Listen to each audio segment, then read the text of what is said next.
Hi, I'm Eugene, I'm from Malaysia, and I'll tell you about how I've grown through an intercultural experience. Back in high school, I was a shy and timid nobody. After I graduated from high school, I had an opportunity to go to Japan as an exchange student for 1 year.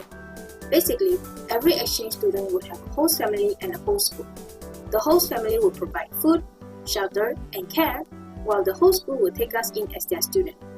And me as an exchange student is expected to behave properly in my new family and school. On the very first day when I arrived in Japan, I was super excited about everything as it was my first time in my favorite country. But soon, I learned that I needed to introduce myself to the whole school. I was so scared because I have to go on stage alone and face 1,000 people. Besides, my Japanese isn't that great either. What if I say something wrong? Or even worse, what if I trip on the stage? It turned out that I was just overthinking because the introduction went amazing. I even received warm welcomes from my classmates and teachers. After that, I was given a great challenge once again. I had to give a presentation about Malaysia to the Japanese students. But this time, I wasn't scared anymore because I had prepared for it thoroughly.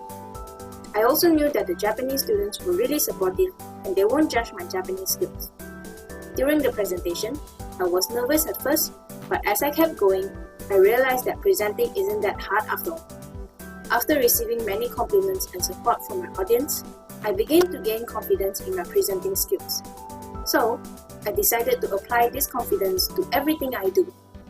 Life became better as I started to live with confidence.